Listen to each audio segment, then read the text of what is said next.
Комплекс очистных сооружений в селе Нижняя Ишера уже почти 10 лет обеспечивает бесперебойную очистку сточных вод, поступающих из Сухума. Объект был введен в эксплуатацию в 2016 году и сегодня является одним из важнейших элементов городской системы водоотведения. Именно здесь ежедневно проходит многоступенчатая очистка канализационных стоков, прежде чем очищенная вода возвращается в окружающую среду.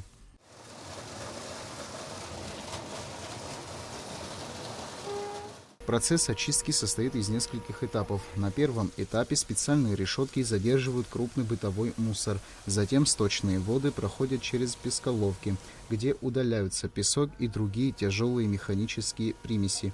После механической очистки вода поступает в резервуары биологической очистки. Вот здесь разводятся бактерии, жизнедеятельность поддерживается кислородом, он как раз сейчас компрессор работает, кислород в воздух подает. Разделена вся эта система на 3 линии. Одна линия, вторая линия, третья линия. 2 линии всегда работающие, 1 линия резервная, которая выводится периодически, когда нужно какая-то из них на ремонт. Бактерии вот здесь выращиваются, они кушают. Почему грязи мало? Особо нету, потому что вот эти бактерии не съедают.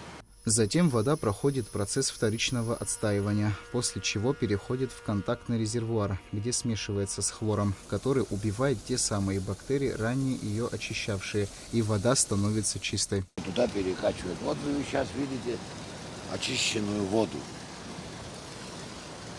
Вы там видели грязную воду, а сейчас я вам покажу чистую воду.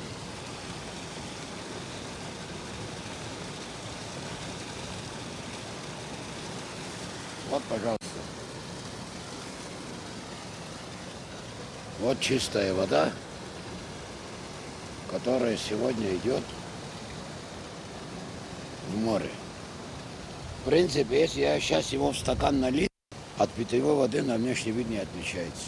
Все производственные процессы на очистных сооружениях находятся под постоянным контролем специалистов. Регулярно проводится мониторинг качества поступающей и очищенной воды, а также технического состояния оборудования. Всего в комплексе работают около 33 человек. 3-4 смены по 24 часа в сутки работают, 3 суток выходной, 4 часа постоянно за ним следят.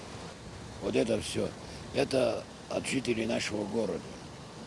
Вот эти палочки, вот эти влажные салфетки, которые гробят канализацию, вот это что на ремонте стоит из-за того, что бросают влажные салфетки, палочки. Хотелось бы обратиться к людям, чтобы они внимательно относились. После всех 4 этапов очистки воды лаборанты проводят анализы, чтобы поставить оценку качества воды. Самые ключевые для показатели загрязнения воды – это у нас химически поглощенный кислород, биохимическое потребление кислорода, взвешенные вещества.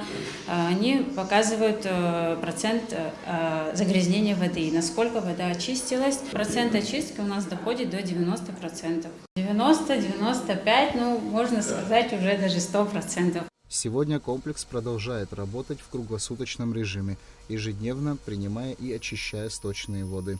Дамей Акшба, Ахра Амичба, Абхазское телевидение.